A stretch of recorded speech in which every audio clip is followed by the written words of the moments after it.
Oi gente, tudo bem com vocês? Hoje eu vim falar de um assunto bem delicado, que é a depressão. E eu acho que muitas pessoas sofrem com esse mal e a maioria não sabe, eu acho que é frescura ou algo assim. Eu sou uma pessoa muito abençoada. Eu me considero uma pessoa muito abençoada por tudo que eu já conquistei, pela família que eu tenho, pelas filhas que eu tenho. Sou mãe de 3 meninas, sou casada e mesmo assim sofro com depressão. Eu acho que várias pessoas vão se identificar com esse padrão. E eu espero que ajude bastante gente a gente falar um pouquinho sobre esse assunto. Então, para começar esse assunto tão delicado, eu queria que você já deixasse aí o seu joinha, o seu like aí no vídeo, para que possa chegar a mais pessoas, principalmente a mais mulheres que também sofrem com esse mesmo problema, com essa mesma doença, para que a gente possa fazer uma corrente do bem e assim a gente poder se ajudar mutuamente, ok? Então, começando um pouquinho a minha história, eu sempre ouvia que depressão era frescura e que depressão era manha ou um chororô ou algo assim. E eu nunca levei muito a sério. E o engraçado é que a gente tem depressão e a gente não aceita no começo que a gente é realmente uma pessoa que tem essa doença. E a gente vai levando também, nós mesmos, a gente vai levando como frescura. E isso é uma coisa que vai nos auto-frustrando sem que a gente perceba. O nosso inconsciente ele vai treinando para que a gente continue se auto-sabotando e para a gente não procurar ajuda adequada. Eu descobri minha depressão uns 3 anos atrás, bem forte. Quando eu tive a minha caçula, que hoje tem 7 anos, foi quando piorou a situação. E eu me vi num mundo assim que pra mim não tinha mais cor. Enquanto ela tava nos seus primeiros meses e o primeiro ano de vida, eu ainda não sentia tão forte. Até um ano e meio de vida, eu não sentia essa depressão tão forte. Ou talvez eu estivesse me auto-sabotando para eu negar que eu tinha depressão. A minha depressão foi tão forte que eu busquei socorro em todos os meios possíveis, mas sem pedir socorro. Eu não sei se vocês vão me entender. Eu ia muito para a igreja, eu deixava tudo que eu tinha para fazer para ir para a igreja e vivia dentro de retiros da igreja. Eu sou de família católica, eu sempre fui liderança dentro da igreja católica, eu sempre fui de ministério jovem, sempre fui da renovação carismática católica, sempre participei de retiros e tal. E eu praticamente tomava todo o meu tempo para não precisar pensar nos meus problemas. Era como se fosse uma fuga. E para eu poder parar de pensar nos meus problemas e parar de sentir aquela tristeza, aquele vazio que eu estava sentindo. Então eu comecei a me ocupar e eu me ocupei de uma forma tão grande que eu não queria fazer mais nada. Eu só queria ir para a igreja e voltar, deitar e dormir. Eu comecei a deixar de ser mãe, deixar de ser esposa, eu comecei a deixar de ser dona de casa, eu comecei a deixar de ser boa profissional, eu E eu não entendi o que estava acontecendo dentro de mim, o porquê que eu estava me sentindo tão vazia por dentro. E é uma coisa assim, tão ruim, tão destrutiva que eu não sei explicar pra vocês. Acho que só quem passa realmente vai entender o que eu tô falando. Eu cheguei num ponto em 2017 que eu tentei tirar minha vida 2 vezes. Uma por meio de remédios, que eu já tava tomando remédio para depressão e ansiedade. E eu quis tomar uma dose letal de calmante e não consegui. Eu eu tenho certeza que Deus tem um propósito muito grande na minha vida, porque pra fazer um negócio desse continuar vivo eu não senti nada. Nada. Eu cheguei a consumir 36 comprimidos de calmante e não senti nada. E uma segunda vez foi com enforcamento. E eu também fui salva quando eu já estava perdendo a consciência já. E isso é uma coisa que me marcou muito. E a partir dali eu não sei explicar pra vocês, mas eu literalmente desisti de sentir pena de mim. Porque eu levei um baque tão grande nesse momento assim de tirar a minha vida, em que eu vi que a minha família tinha desistido de mim. E a minha família, eles nunca tinham desistido. E eu fiquei pensando, poxa, se eles desistiram de mim, quer dizer que o negócio tá muito mais sério do que eu possa imaginar. É difícil ainda falar um pouco disso, ainda é difícil pra mim me abrir pra falar dessas coisas, porque tem 3 anos, nem isso, desses acontecimentos, e foi quando eu acordei pra vida. Literalmente acordei pra vida. E eu decidi que não era hora de morrer. Que se Deus tinha me dado mais 2 oportunidades, que não tinha dado certo, essas tentativas frustradas de tirar minha vida, era porque Deus tinha um propósito muito grande. O engraçado dessa doença é que ela vai chegando de mansinho, a gente não se dá conta.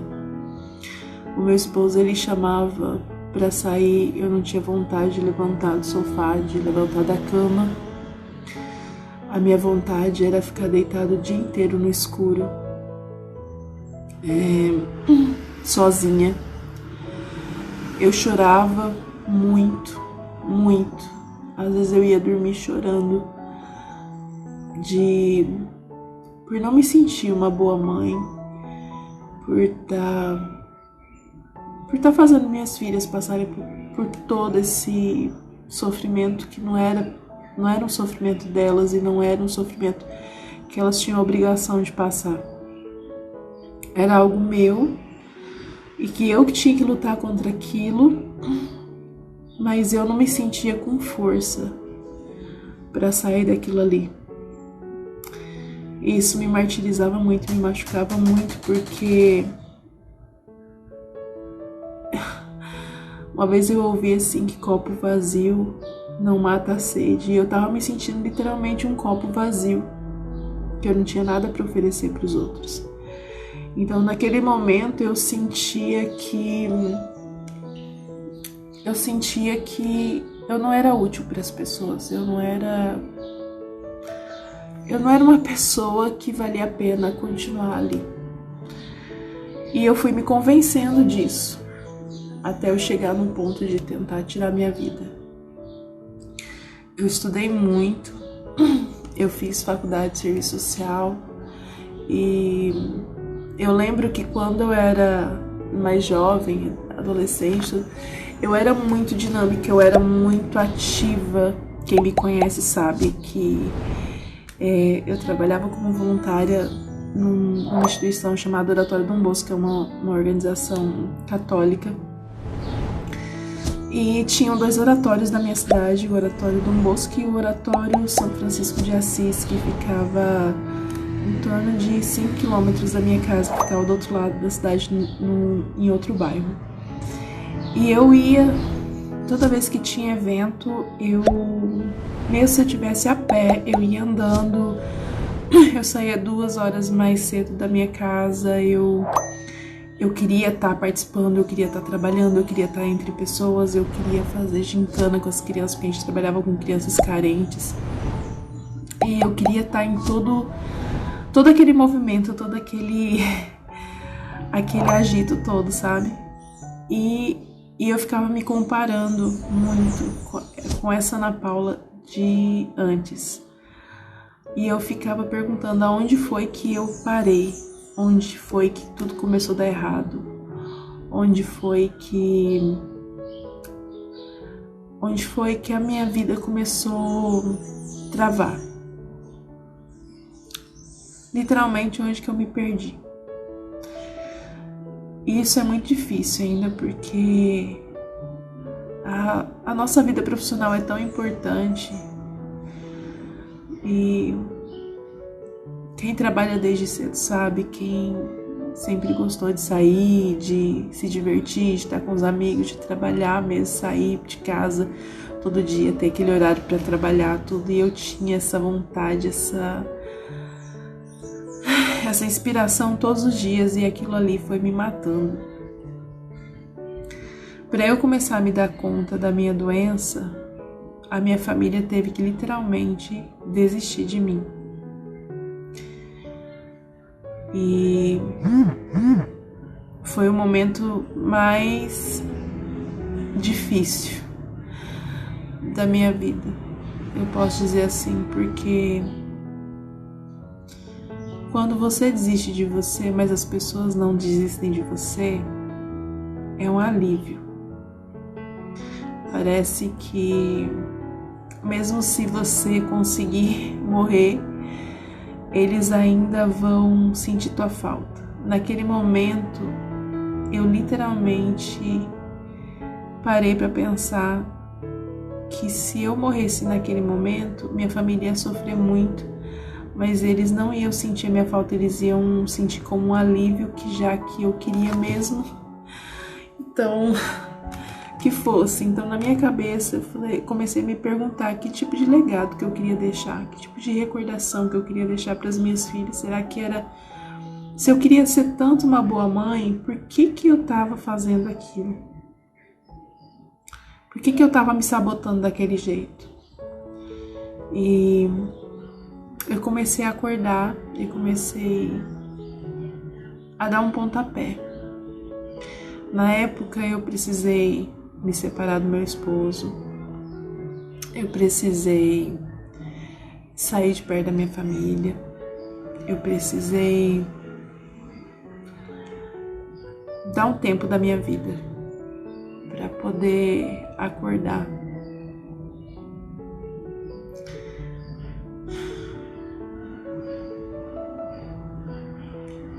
Eu não sei nem explicar o que eu senti naquele momento. Eu não sei nem...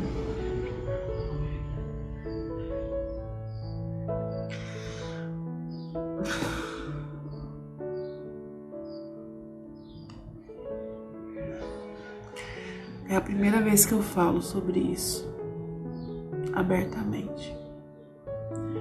E uma coisa que eu acho engraçada é que meu pai sempre falava assim pra mim: um dia você vai passar por tudo isso e você vai ajudar muita gente com a tua história. E eu não acreditava nisso. Eu falava que às vezes a gente... a gente acha que tá ajudando, mas não tá ajudando, não é... Eu tenho consciência e que eu não sou exemplo pra ninguém. Nunca fui. Eu sempre vivi da maneira que eu queria, na hora que eu queria. E sem me importar com o que as pessoas pensavam a respeito de mim. Sem ligar. Se as pessoas viessem falar pra mim, eu falava, entrava pro ouvido e saía pelo outro, e eu não me dava conta. Eu não me importava. E na depressão a gente começa a se importar muito. Eu acho engraçado que depressão é uma doença autopiedosa. Porque a única coisa que você quer ouvir quando você tá em depressão é: ai, tadinha, vamos ajudar ela, vamos... E ao mesmo tempo que a gente quer ouvir isso, a gente não quer ouvir isso. É engraçado, porque dá raiva. Você quer ser o centro das atenções, que você sente aquele vazio, parece que você não tem atenção de ninguém, parece que tá todo mundo te dando atenção e parece que não é o suficiente. Isso é Se você já passou por isso, comenta aí pra mim, porque eu não sei explicar pra vocês qual é o sentimento de fato de... O que realmente a gente sente é uma dor muito grande, é um vazio muito grande, é só o sentimento de querer que tudo acabe. Tudo acabe. E o que mais me sentia mal é que na época que eu passei por isso, eu não tinha motivo para ter isso. E eu comecei, depois que eu fiz meu tratamento, tudo, que eu fui atrás de ajuda, eu descobri que não é algo que depende da sua situação social ou, não sei, da sua condição econômica. Isso é mais um estado de espírito teu, você e você mesmo. Um relacionamento pessoal entre você e teu coração. E que nada parece que vai preencher. Eu ainda tô em tratamento, assim, não, hoje não com profissionais, mas quem tem depressão sabe que depressão é algo que você luta todo dia. E eu luto hoje muito, principalmente para ser uma boa mãe, porque eu sei o quanto eu fiz falta para as minhas filhas no tempo que eu estava mal. Mas eu também tenho consciência de que tudo que eu passei foi para o meu crescimento. Então hoje eu tento levar tudo que eu passei como uma forma de crescimento pessoal e psicologicamente falando. Eu também tive um crescimento, porque isso faz com que a gente amadureça muito, muito. A depressão faz com que a gente amadureça muito e que a gente entenda que a gente não é o centro do universo e que não é só a gente que passa por isso. Hoje eu vejo muita gente passando por depressão, eu vejo muito adolescente se matando por causa de depressão. E toda vez que eu vejo um adolescente que se deixou vencer por essa doença, eu me pergunto muito como é que teria sido para minha família se tivesse acontecido o mesmo comigo.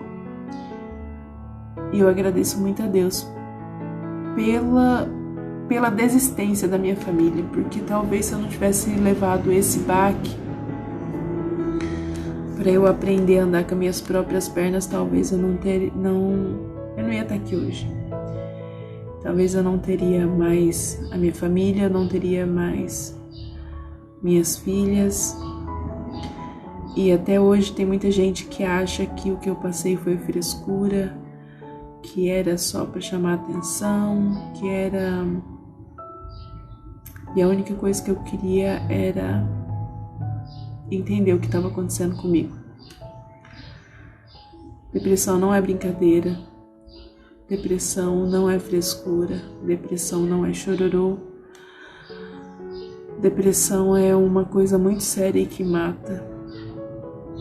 Mata a gente aos poucos, vai matando a nossa confiança, vai matando tudo. A nossa percepção de amor, de empatia, de carinho com a gente mesmo. E é complicado, porque a gente coloca um sorriso no rosto. A gente coloca um sorriso no rosto e por dentro tá destruído. Muitas vezes eu fiz isso. Muitas vezes eu coloquei um sorriso que não era meu e saí na rua e fui pra igreja e cantei e animei o pessoal. E eu chegava em casa e chorava a noite inteira.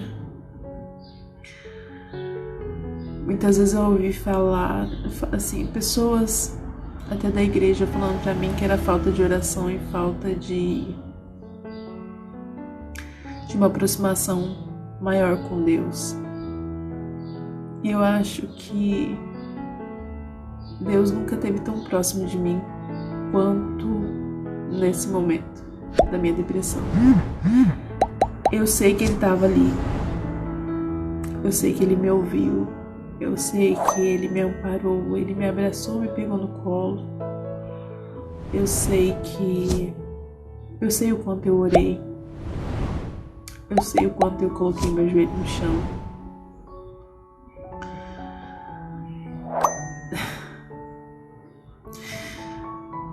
E a única coisa que eu queria deixar pra vocês aqui é, primeiro, desculpa pelo desabafo.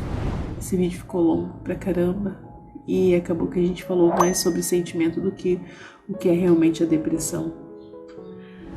E só que eu gostaria de deixar um conselho para as pessoas que tem uma pessoa na família que tem a depressão. Não sinta dó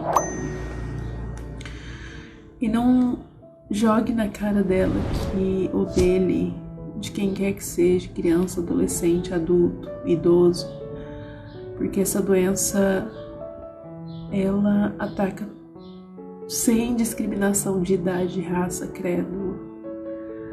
Ela não escolhe. Então não julgue. Não jogue na cara dessas pessoas que é frescura. Não sinta pena. Porque a pessoa que está com depressão, ela não quer que você sinta pena dela. Ela quer, às vezes, só um abraço. Só um abraço. Perguntar, às vezes, se a pessoa está num momento difícil, se ela precisa de algo. Ou se ela quer um abraço. Às vezes não precisa nem pedir, às vezes só um sorriso, um bom dia. Mesmo que você esteja estressado, mas que você dê um sorriso para as pessoas que estão em volta de você. Porque são várias coisas, com vários detalhezinhos que podem desencadear uma depressão. São pequenos traumas acumulados que causam uma depressão. Então, esses pequenos detalhes fazem toda a diferença na vida de uma pessoa que sofre com isso.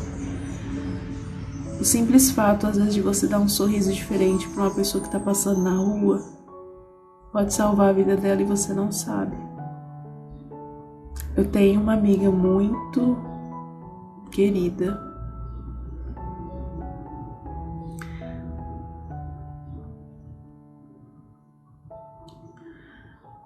que ela me salvava com abraços.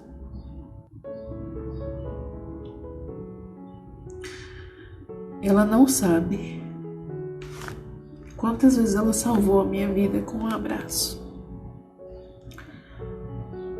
Só com um abraço. Ela não precisava falar nada. Eu chegava na igreja e ela só chegava, sorria e me abraçava. Tanto que teve uma vez que eu ia tentar o suicídio pela terceira vez. E eu saí de casa para ir para a igreja. Eu fui, isso numa quarta-feira, grupo de oração da Renovação Carismática Católica. Eu fui cantar, era meu dia de animar, de estar à frente, de fazer o pessoal dançar, pular, louvar a Deus. E eu lembro que eu saí de casa e falei assim: Senhor, se for pra eu ficar, só me dá um sinal, eu não quero ouvir nada assim de extraordinário. Eu só queria um gesto. E ela não sabe disso. Ninguém sabe, na realidade, é a primeira vez que eu tô falando sobre isso. E eu cheguei na igreja e a primeira pessoa que eu vi foi ela.